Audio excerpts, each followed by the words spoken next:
Hey folks, hope you all are doing well. I'm Karan Bandal from Economist side, and in this video, let's talk about China's Belt and Road Initiative driven lending to the developing nations and the upcoming debt pileup. China has emerged as a superpower of international finance.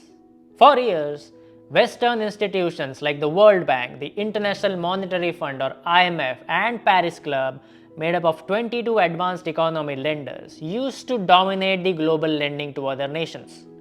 But as China rose to become the factory of the world, over time it acquired a massive surplus of dollars that the country was able to lend out to other nations. China's lending picked up pace especially after the launch of its Belt and Road Initiative or BRI in 2013. China overturned decades-old pattern of international finance. By 2017, China had become the single biggest official creditor to developing country governments. Its exposure was larger than that of the World Bank, IMF and Paris Club combined. A recent study puts China's current portfolio of lending to emerging market sovereigns anywhere between $1 and $1.5 trillion. So what's the problem then? Well, if you take stock of the global economy, it appears that many developing countries are staring at the beginning of a debt crisis, and Chinese loans feature in most of these cases. Look at the top 20 countries ranked by the amount of debt they owe to China as of 2022. The numbers might have only gotten worse by now. Pakistan and Angola have the largest debts to China by a wide margin. Both countries have taken billions in loans from China to build various infrastructure and energy projects, and both have struggled to manage their debt burdens. Pakistan is the top borrower, in fact, owing over $25 billion to China alone.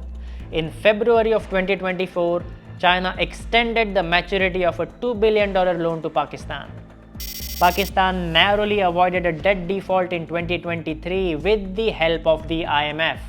The country is still struggling despite securing more than 20 IMF loan programs so far and will ask for more loans from the IMF in a few months' time. Angola in March 2024 negotiated a lower monthly debt payment with its biggest Chinese creditor. Another country on the list, Zambia, defaulted on its debt in 2020 and remains in suspended animation even today with no restructuring or resolution of its debt pile. Sri Lanka also defaulted on its debts in 2022, but the country is looking at a potential gradual recovery with India's monetary assistance. Now look at it from a bird's eye view. It took 10 years for 14 countries to default on their debts between 2010 and 2019, whereas 14 sovereign defaults have already taken place between 2020 and 2023 in just about 3 years. Then here is the economic risk profile for over 100 countries that are involved in China's BRI. The higher the number, the higher the economic risk. 99 out of 117 countries, that is over 84% of them, are at a moderate to high risk of default.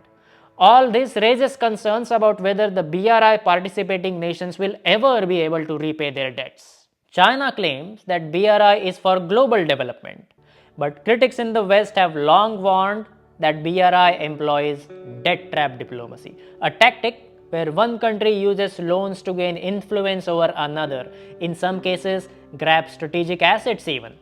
For example, Sri Lanka had to hand over its Hambantota port to China. An undisclosed Chinese company has leased an island in the Maldives for 50 years at a throwaway price of just $4 million. And even though China has scaled back its lending, it still continues to pump some $80 billion a year into developing countries. What will happen to the global financial system if this debt burden ends up crippling the economies of all these BRI nations? That is the concern. Now let's briefly talk about how China acquired this ability to lend on such a massive scale. As I said in the beginning, China's rise as a manufacturing power over the last 2 decades meant a consistent current account surplus for China. That is, China was bringing in more dollars than it was losing. The result, over time, China accumulated the largest pile of foreign reserves the world has ever seen at over $3 trillion dollars. China could not have just held on to these dollars, they had to go somewhere.